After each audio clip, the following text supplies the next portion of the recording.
चलिए आज से नया चीज, नया चैप्टर, नया अध्याय का शुरुआत हो रहा है ना। अर्थव्यवस्था बहुत अच्छा है, बहुत अच्छे से पढ़ेंगे इसको। अच्छा है, बढ़िया, मतलब ये मार्क लाने वाला विषय, ठीक है। कम समय में ज्यादा मार्क लाते हैं, जैसे संस्कृत, हिंदी, उसी तरह अर्थव्यवस्था। तो आइए पढ़ेंगे बढ़िया से, मजेदार। इस बार टेंथ का एग्जाम दीजिएगा कौन? आप भी छड़वाने देगा ना।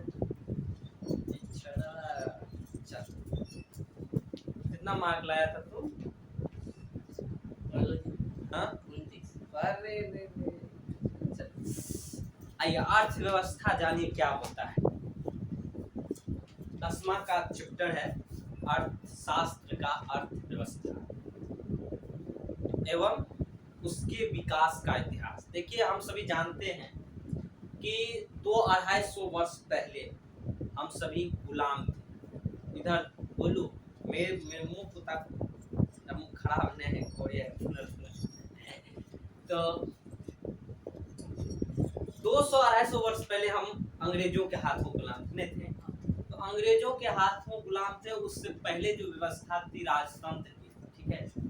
तो राजतंत्र की व्यवस्था थी, और जब हम कमजोर हुए, जब अंग्रेज वो डालो शासन करो की नीति को अपनाया और हमारे देश पर व्यापार की दृष्टि से आकर अपना साम्राज्य स्थापित कर लिया, तो कोई यह नहीं जानता था कि यह एक दिन सोने की चिड़िया जो कहलाती है हमारा भारत, क्या कहलाती है? सोने की चिड़िया जो कहलाती है हमारा भारत, सोने की चिड़िया जो कहलाती है हमारा भारत, वो पंख विहीन चिड़िया हो जाएगा। क्या हो जाएगा? पंख विहीन चिड़िया। क्या हो जाएगा? पंख विहीन चिड़िया। क्या क्या अंग्रेज इसको नोचने का अर्थ यहाँ से धन लूट कर ले जा रहा था। हाँ, यहाँ से धन को लूट कर अपने देश भेज रहा था, इंग्लैंड। तो यही हुआ कि वो जो 200 वर्षों तक अंग्रेज का शासन हुआ ना, 200 वर्षों तक, वो भारत को अर्थव्यवस्था के क्षेत्र में इतना नीचे लाके खड़ा कर दिया, इतना नीचे लाके खड़ा कर दिया, जिसे कहते हैं कमर टूटना, कमर ही तोड़ दिया समझ। जहां से ऊपर उठने में भारत को बहुत समय लगा। आज भारत और चीन कंपेयर नहीं करना चाहिए। भारत और चीन अंग्रेज से एक ही साथ आजाद हुआ था। भारत और चीन एक ही साथ आजाद हुआ था 1947-1948 में, ठीक है। लेकिन आज चीन कहाँ और हम कहाँ, इस व्यवस्था को देखिए, समझने का प्रयास कीजिए। चीन आज 2050 में जी रहा है। जो 2050 में मेरा जीवन होगा, वो आज 2025 में जी रहा है, और जो हम 2025 में जीना चाह रहे हैं वो भी जी नहीं पा रहे। व्यवस्था का ये दोष है, इस बात को समझिए, और हकीकता है ये दुनिया। आज जब सब्जी लाने जाते हैं ना, हम भी विद्यार्थी ना, सब्जी लाने जाते हैं, सरसों तेल लाने जाते हैं, तो आंख मेरा अथी लग जाता है। गैस मोदी जी ला दिए उज्ज्वला योजना की, 400 गैस लाया था, हमको याद है, आप लोग को याद होगा तो होगा। उज्ज्वला भारत योजना के हम सब त्रिवेणीगंज में रहते थे, 400 में देता था गैस। आज मेरा गैस खत्म हो गया, गैस मंगा है 978 रुपया, सॉरी 970 रुपया। तो ये क्या है? महंगाई तभी बढ़ता है जब मेरा अर्थव्यवस्था नीचे जाता है, और ये तब जाता है जब अर्थव्यवस्था है क्या? सभी वो आर्थिक क्रियाएं जिससे आय प्राप्त हो। क्या? जिससे आय प्राप्त हो। आय मतलब रुपया प्राप्त हो। आज हर दिन मजदूरी करते हैं लोग, 500-400 रुपया मिलता है, वो उनका लिए आय प्राप्त हुआ। हर दिन कोई 30 दिन सरकारी ड्यूटी करता है, 1 तारीख को उसके अकाउंट में लिखा था योर अकाउंट क्रेडिटेड हैज इतना रुपीज, 1 लाख 1.5 लाख, क्या लिखा था? 1 तारीख को आ जाता है रुपया सबका, 1 तारीख को लिखा जाता है your account has been credited बिल इतना इतना इतना, नहीं लिखा था। तो हमको वो बनना है, हमको वो चाहना है। ऐसा बनिए, ऐसा पढ़िए कि लिखा है आपके अकाउंट में एक तारीख को, योर अकाउंट इतना इतना इतना has been credited 1 lakh rupees, ऐसा लिखा है। तो ये जो अर्थव्यवस्था है आर्थिक क्रियाओं का क्या है, एक सम्मिलित रूप है जिससे आय प्राप्त होता है, वो हमारा क्या हो गया, आर्थिक क्रियाएं होगा। अब आर्थिक क्रियाएं, आर्थिक रुपया कहां से प्राप्त होगा, आय कहां से प्राप्त होगा, आय कहां से प्राप्त होगा, गर्मी लाए था, बहुत गर्मी, बहुत गर्मी, बहुत हद से ज्यादा। तो आय कहां से प्राप्त होगा, परिवहन से प्राप्त होगा, संचार व्यवस्था से प्राप्त होगा, व्यापार से प्राप्त होगा, नहीं होगा।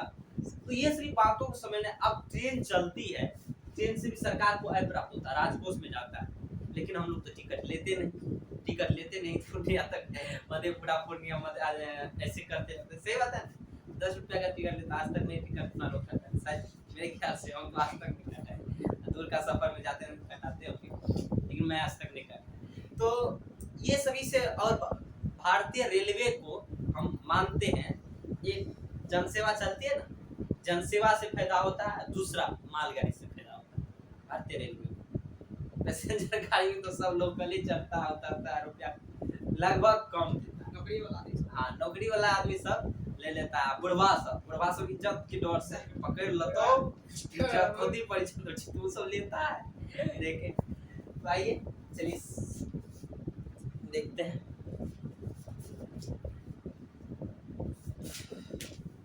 उपनिवेश एक वर्ड आया था, क्या आया था, उपनिवेश, ध्यान सुनिए, उपनिवेश, उपनिवेश, उपनिवेश बहुत अच्छा वर्ड है, इसको समझते हैं, बहुत अच्छा वर्ड, बहुत अच्छा नहीं, बहुत खराब वर्ड है, ऐसा नहीं करना चाहिए। ऐसा जब अंग्रेज हमारे पर अधिकार कर लिया ना, तो उसको उपनिवेश कहा गया। मतलब है अपना लोग कहीं के, मान लो अपना लोग भारत के हैं, नेपाल में जाकर राज कर रहे हैं, तो वो भारत का उपनिवेश हो गया। क्या हो गया, भारत का उपनिवेश हो गया। हम वहां पे भी निवेश कर रहे हैं, निवेश मतलब वहां पे भी लागत लगा रहे हैं, अब वहां का संसाधन का दोहन करके, वहां के संसाधन का दोहन करके रुपया पैसा प्राप्त कर अपने देश भेज रहे हैं। तो अंग्रेज जो था उसका 13 उपनिवेश बाद, कितने उपनिवेश था, 13 देशों में उनका राज्य था। सोचिए 13 देश लूट लूट के खा रहा था ऐसा बड़ा, मतलब ऊपर से तो गोर था, अंदर से साला काला नहीं था, कितना मतलब अपना लोग वो क्या क्या तो 13 उपनिवेश था ब्रिटिश साम्राज्य का। तो उसी 13 उपनिवेश में भारत भी उनका एक उपनिवेश था, भारत भी एक उपनिवेश था। भारत क्या था कि भारत के पास संसाधन की कोई कमी नहीं थी और नहीं है, भारत में कुशल 6 व्यक्ति की कमी नहीं थी और नहीं है, लेकिन यहाँ पे एकता नहीं था। राज बोलना नहीं चाहिए, आज किसी को 1000 बीघा जमीन है, आया कहाँ से, आया कहाँ से, बापू ज्यादा बोला था इसमें, आया कहाँ से, वो अंग्रेज का दलाली चट्टापट्टी करके वहां से लाया। नहीं तो किसी को 10,000 बीघा जमीन बाप को अधि है, राजा था, राजा था, उसके बाद भी कई कानून बना जिसको बांट दिया गया सब। तो ये सभी है, तो ये उपनिवेश इसमें दिया गया है, समझाइए। कहता है जब कोई भी देश किसी बड़े समृद्धशाली राष्ट्र के शासन के अंतर्गत रहता है, उसके समस्त आर्थिक व व्यावसायिक क्रियाओं का निर्देशन एवं नियंत्रण शासक देश का होता है, तो ऐसे शासित को शासक देश का उपनिवेश कहा जाता है। भारत करीब 200 वर्षों तक ब्रिटिश सरकार का उपनिवेश था, ये कह रहा है। अब आइए कुछ अर्थव्यवस्था का परिभाषा दिया गया है। ऑर्थर लेविस अर्थशास्त्री था, संत जी ऑर्थर लेविस क्या था, एक अर्थशास्त्री था। उनके अनुसार अर्थव्यवस्था का अर्थ था किसी राष्ट्र के संपूर्ण व्यवहार से होता है जिसके आधार पर मानवीय आवश्यकताओं की संतुष्टि के लिए वो अपने संसाधनों का प्रयोग करता है। ठीक, ब्राउन के अनुसार अर्थव्यवस्था आजीविका अर्जन की एक प्रणाली है। आजीविका क्या होता है, अपना घर गृहस्थ जीवन चलाने के लिए, वही आजीविका। दूसरे शब्दों में अर्थव्यवस्था आर्थिक क्रियाओं का एक ऐसा संगठन है जिसके अंतर्गत लोग कार्य करके अपनी आजीविका चलाते हैं। संक्षेप में सुन लीजिए पहले, अर्थव्यवस्था समाज के सभी आर्थिक क्रियाओं का योग है। इसी प्रकार बिहार की अर्थव्यवस्था का प्यारा सुन लीजिए। अब आज हम समझा मूल रूप से जो वैज्ञानिक जो अर्थशास्त्री को आया वो अपना मत दिया कि अर्थव्यवस्था का परिभाषा क्या है। अर्थव्यवस्था का अर्थ किसी राष्ट्र के संपूर्ण संपत्ति से है, संपूर्ण संसाधन से। मान लीजिए अपने पास जो संसाधन है, मेरे पास डिजिटल बोर्ड है इसीलिए डिजिटल बोर्ड पे पढ़ा रहे हैं, नहीं तो व्हाइट बोर्ड पे पढ़ाते नहीं पढ़ाते। ये मेरे पास जितना और मेरे पास ज्ञान है, मेरे पास शिक्षा है, मेरे पास तकनीक है। लाइट नहीं रहती तो ये चलती नहीं ना चलती, वीडियो नहीं रहता तो ये वीडियो बनता, मोबाइल नहीं रहता तो यही है संसाधन। संसाधन का जितने अच्छे तरीके से उपयोग कीजिएगा ना, उतना अर्थव्यवस्था बदलेगा, उतना हमारा आजीविका अर्जन होगा।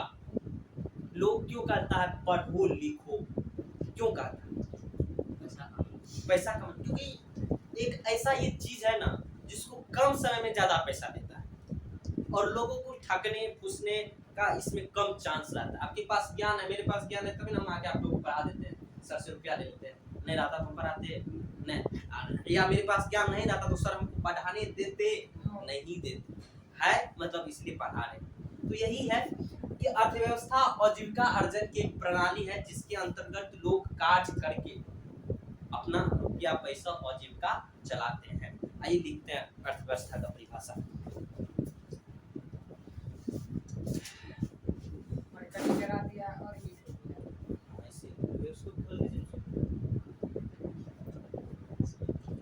चलिए लिखिए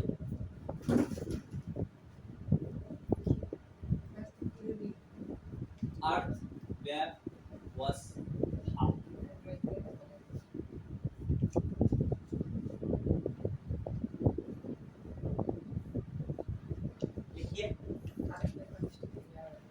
लिखिए आप साथ ही लिखिए। ऑर्थर लेविस के अनुसार, ऑर्थर लेविस के अनुसार, ऑर्थर लेविस के अनुसार अर्थव्यवस्था का अर्थ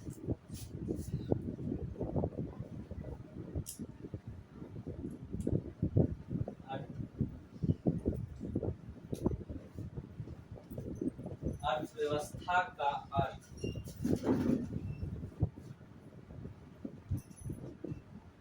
अर्थव्यवस्था का अर्थ किसी राष्ट्र के संपूर्ण व्यवहार से, किसी राष्ट्र के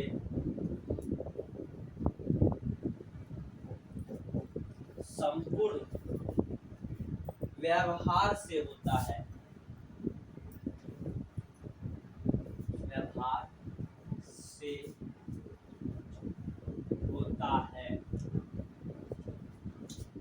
जिसके आधार पर मानवीय आवश्यकताओं,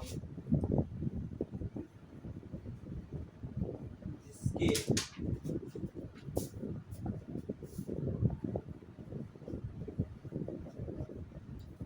आधार पर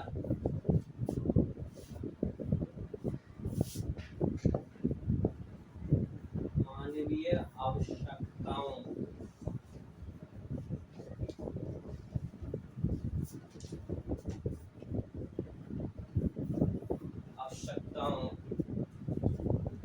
की संतुष्टि के लिए,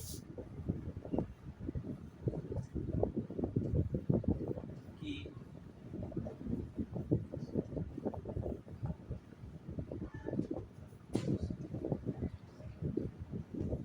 संतुष्टि के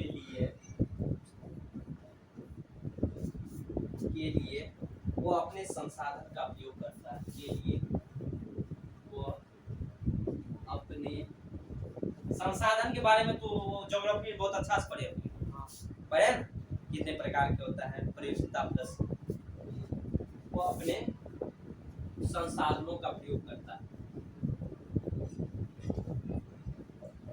संसाधनों का प्रयोग करता है।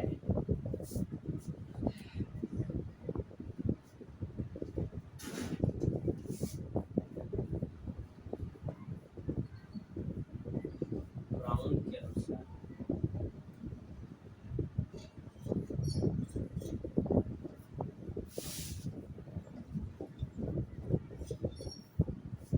अनुसार अर्थव्यवस्था और जीविका अर्जन की एक प्रणाली है। अर्थव्यवस्था आजीविका अर्जन की एक प्रणाली है।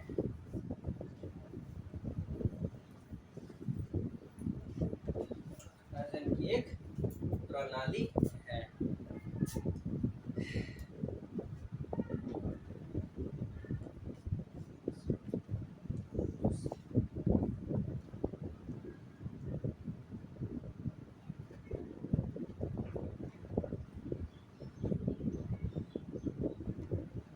लिखिए ना, जगह